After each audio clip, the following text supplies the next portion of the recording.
Good day, YouTubers. I was just going to do a follow-up on this BMS setup I set up because it needs to be set up a little different. Right now I have 3 batteries.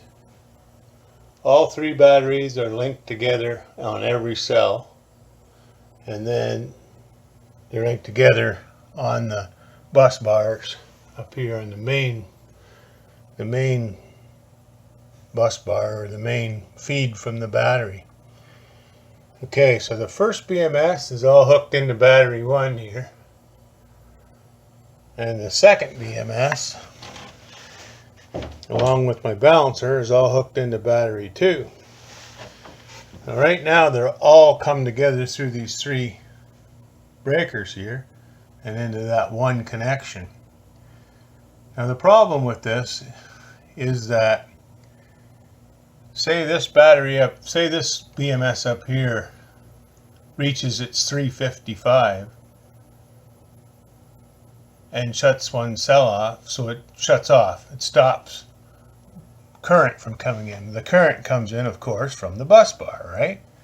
But if this one is still charging, and this happened to me yesterday, this one was still charging, it's hooked to the same bus bar.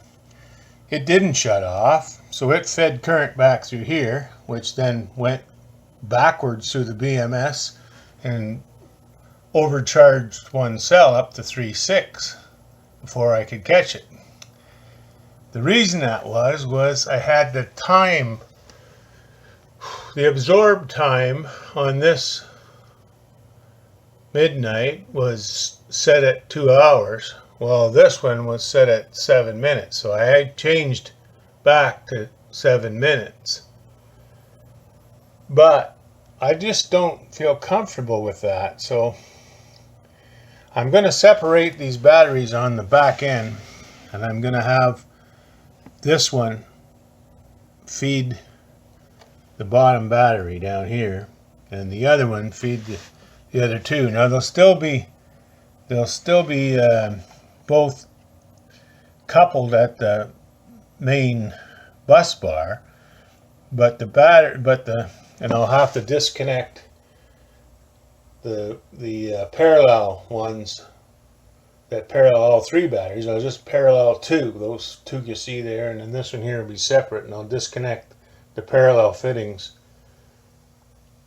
for this battery.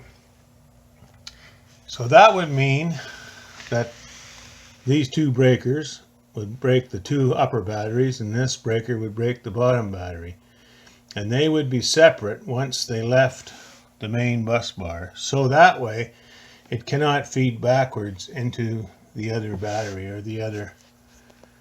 So if that makes sense, that's what I'm going to try. I tested it this way, and I'm not comfortable with that. It sucks back into this other battery when one charges and the other one's not. But still, they'll still balance at the 40 volts from the main feed. So the main feed will still come through, and these can share that the charging amperage will be shared on the bus bar here. So it'll go here and it'll go there, and it'll go to the easiest place for it to flow.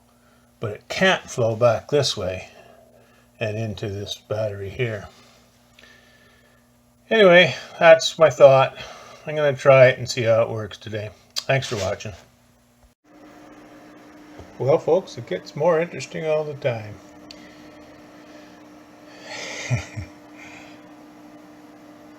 I've got my charger charging, and it's below 15 amps on this one. And because this has 2 batteries, I would assume it would double, so that's 15, so it's 17. It must be a little more off, but see, this one's not balancing because it's above 17 amps, and this one is balancing because it's below 15 amps. So it's quite a balance issue here. I've got them fairly close. One's 39.9, the other one's 40, and that is so touchy, it's hard to know.